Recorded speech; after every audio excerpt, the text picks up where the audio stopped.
Who's your commander? Good luck. Equip. Move to combat. Resolves. Now, before you attack Does me, anyone have an answer? well played. Good game.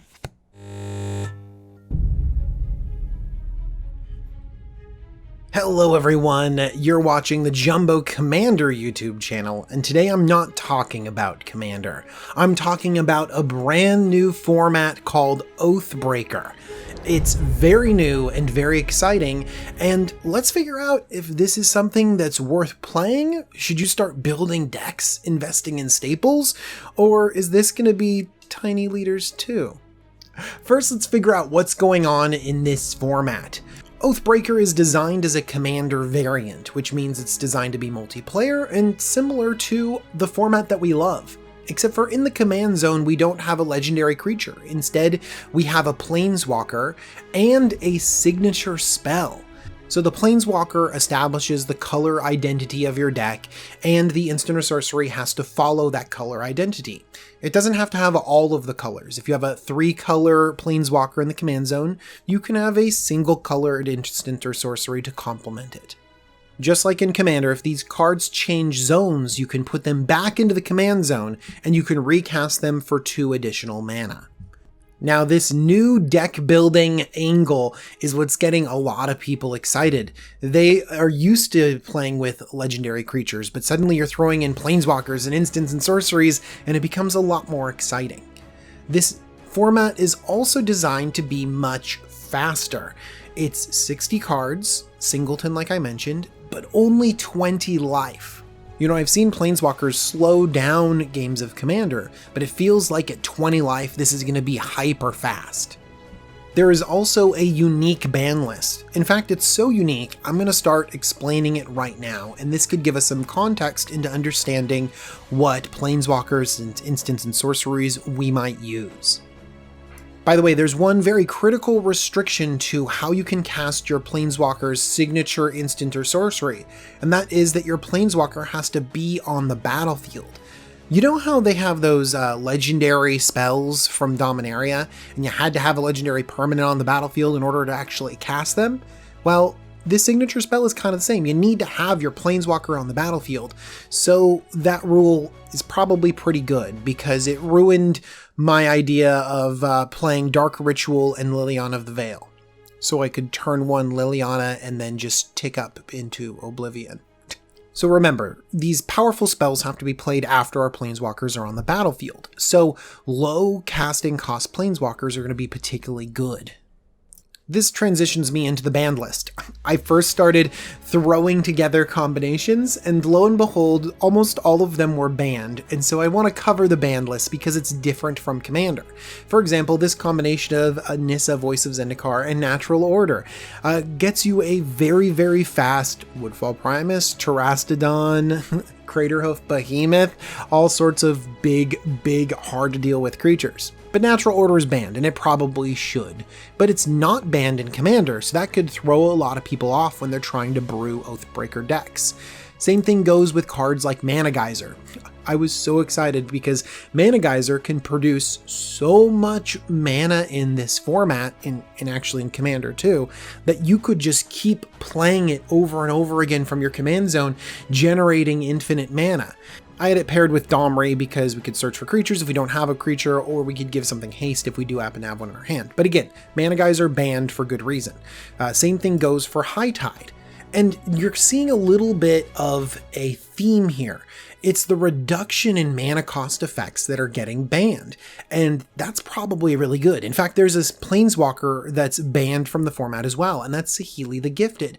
Another powerful planeswalker that really does reduce the casting cost of things. So I think that this is a great step on the people that made Oathbreaker, that they're going out of their way to saying, look, we know that this could be an explosive format. We know it's really powerful having a spell in the command zone. We can't have all these spells that cheat mana cost. And we see some of the most powerful spells in Commander banned in this format. Doomsday. The ability to make a Doomsday pile from your command zone? Yeah, super dangerous. Banned. Ad nauseam. The ability to draw your whole deck and ad nause out? Yeah, banned. Tooth and Nail.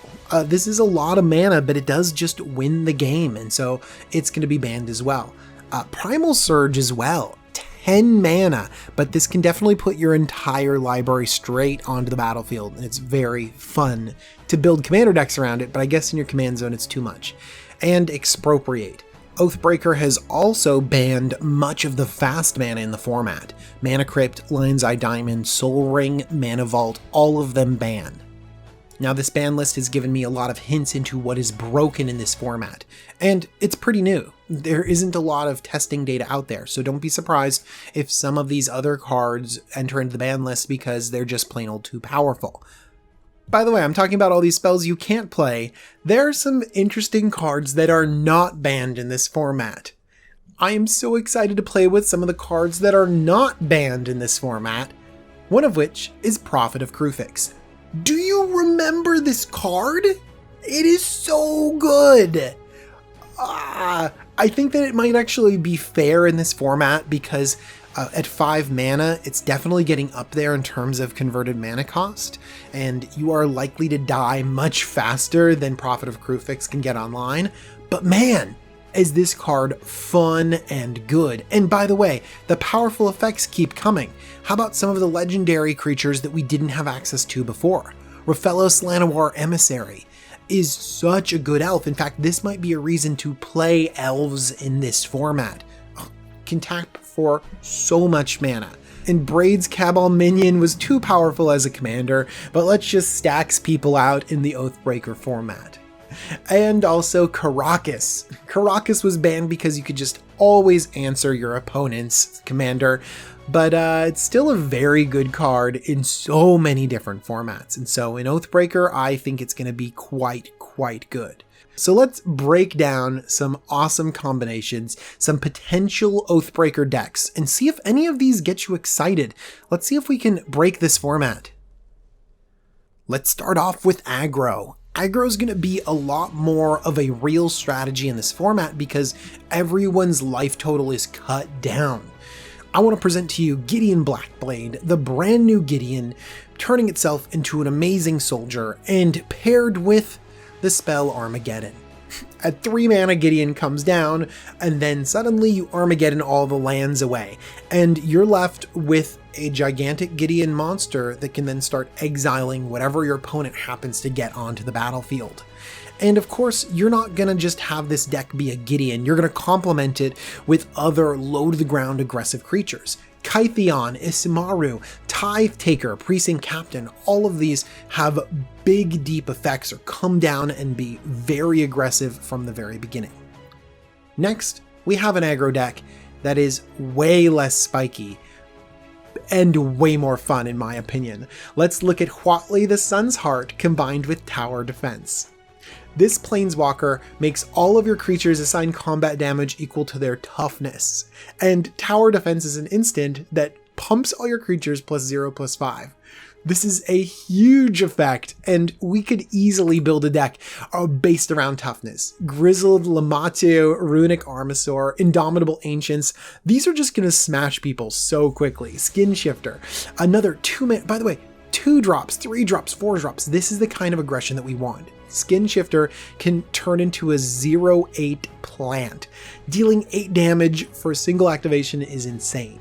Sadar Kondo can make them near unblockable, and the brand new God Eternal Ketra can go wide because this is a creature-based strategy, but also is 6 power attacking double strike good? Yeah, it's super good.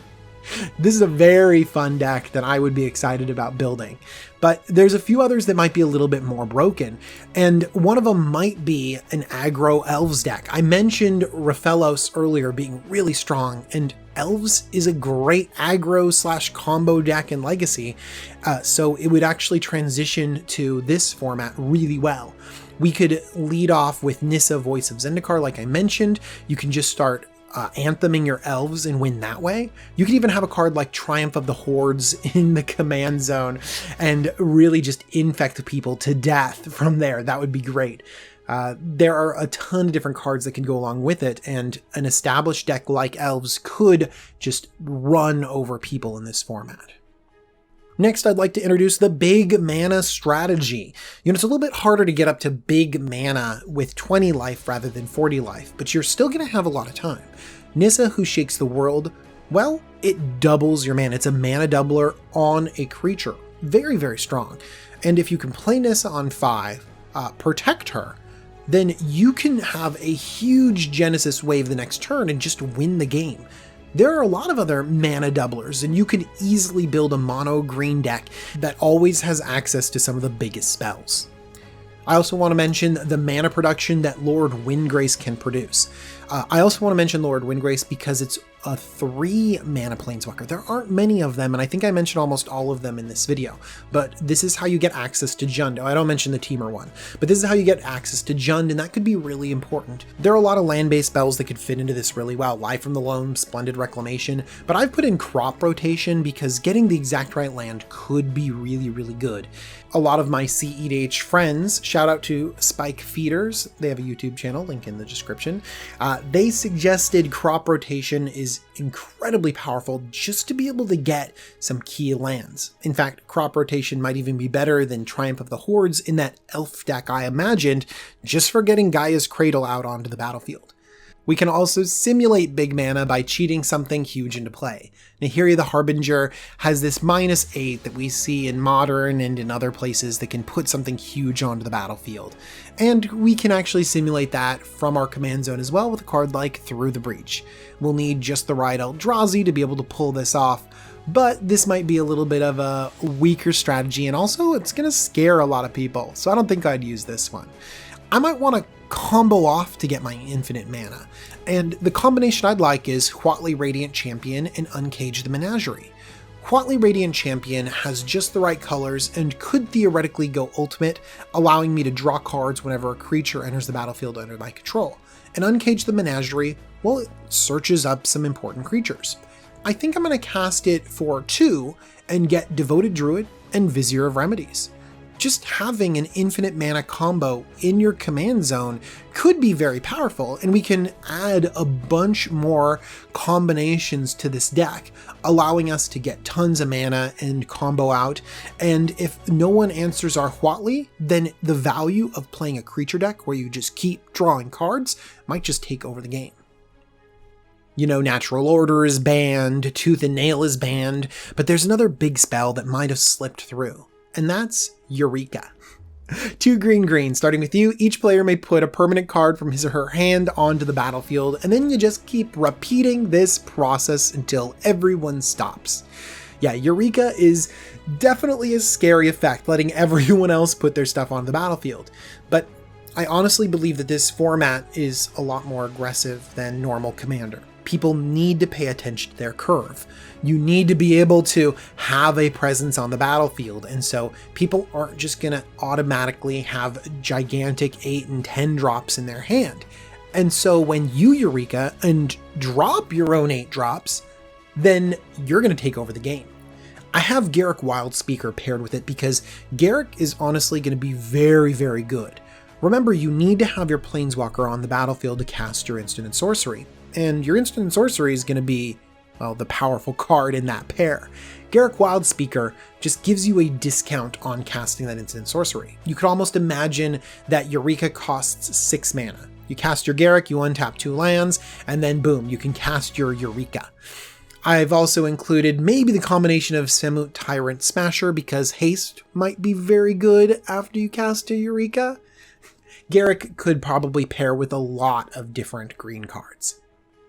Next, we have Control, and I think that Control is going to be a little bit difficult to play.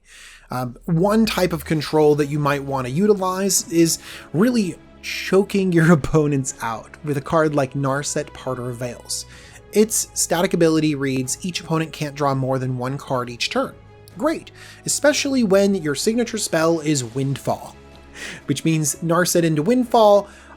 Yeah, your guys are all discarding your hand and just drawing 1 card, and I'm getting a huge card advantage over the rest of the table. Next, we have a Planeswalker which might be the most popular of this Oathbreaker format, Nicol Bolas Dragon God. A blue, black, red Planeswalker, Nicol Bolas Dragon God has all loyalty abilities of all other Planeswalkers on the battlefield. In a format that revolves around Planeswalkers, how can this not be good? And especially, how can it not be good when paired with a card like the Elder Spell? Basically, you can pay 2 additional mana to destroy any number of target planeswalkers. Those are your opponent's generals. There will be planeswalkers. And then you can put 2 loyalty counters on Nicol Bolas for each planeswalker destroyed this way. So if you destroy 2 other planeswalkers, you can ultimate Nicol Bolas. You and each opponent who doesn't control a legendary creature or planeswalker loses the game.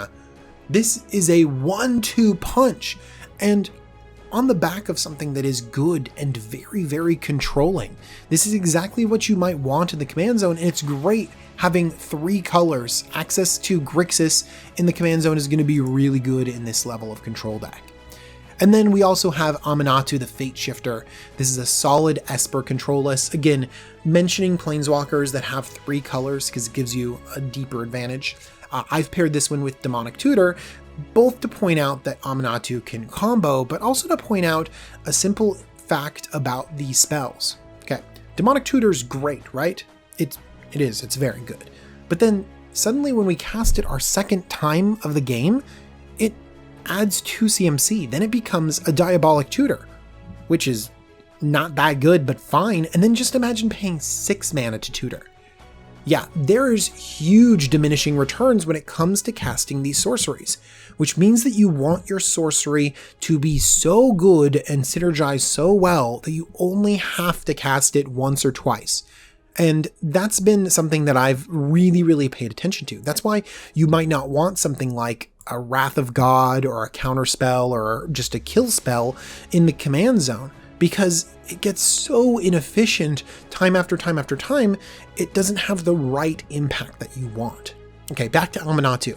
It combos with Felidar Guardian and any enter the battlefield effect like Altar of the Brood. That makes pairing it with Demonic Tutor pretty good.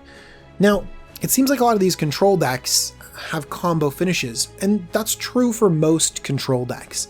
You're going to want a lot of controlling elements, and then you're going to combo out of nowhere in order to win.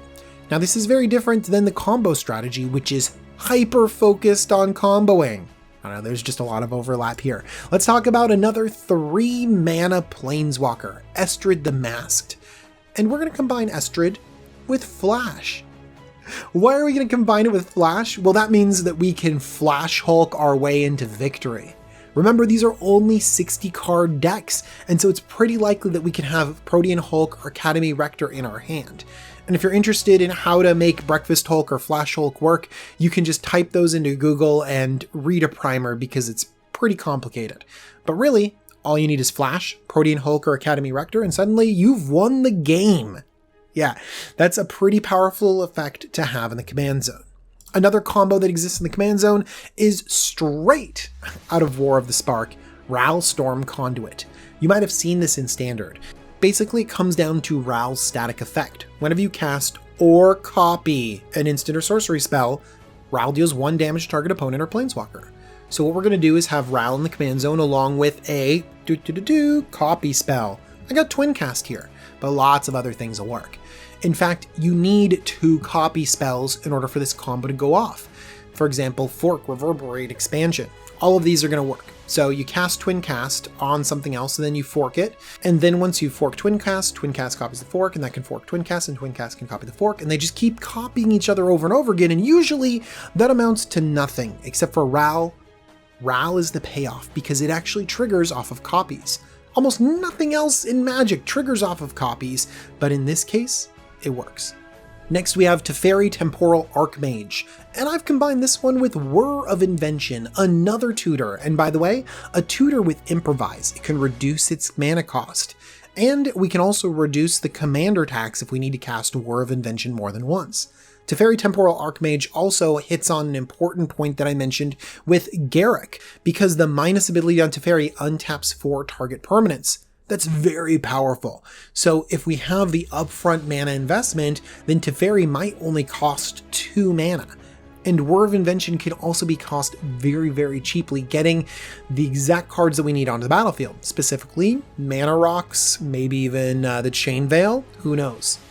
But put together correctly, we can just win the game out of nowhere. but I have to say that this is not exactly the same Teferi Chainveil deck that you can make in competitive EDH, which by the way is a very, very good deck, but we're missing all the rocks. We're missing the Soul Ring and the Mana Crypt, and those are critical pieces for making that deck really fast and consistent. But it's probably still going to be very good. Another really powerful combo synergy has got to be Ashiok Dream Render combined with Demonic Consultation. Ashiok is really just there for the colors, but it also helps that it interrupts your opponent's ability to search, shutting off things like fetch lands or important things like Demonic Tutor or crop rotation, things like that. Demonic Consultation is kind of a combo card. It costs 1 black mana and it says name a card. Remove the top 6 cards of your library from the game, then you reveal cards until you get the chosen card. Okay, so what do? Well, we cast Demonic Consultation and we name Laboratory Maniac. And so we exile the top 6 cards and then we go get Laboratory Maniac. Okay, then all we have to do is cast the Laboratory Maniac, cast Demonic Consultation again, exiling the rest of our library, and boom, draw a card and win the game. Yeah, this is actually surprisingly consistent because it's so little mana. 3 CMC for Ashiok, 1 for the first Demonic Consultation, and then 3 for the second Demonic Consultation, 3 for the Lab Man. This is a very low investment for win the game. And we have backups like Jace, Wielder of Mysteries. We can also just fill this deck with some of the most powerful tutors and what ramp we have available to us. It's very good. And of course, speaking of Jace Wield of Mysteries, I've got a deck for you here. Let's have Jace Wield of Mysteries in the command zone and Mana Severance next to it. And then what do we have? A deck of all lands. So that means once we cast Jace and Mana Severance our entire deck away, all we have to do is activate Jace and we win the game. Heck, we can even have 2 non-land cards in the library because Jace mills 2 before it makes you draw and win the game.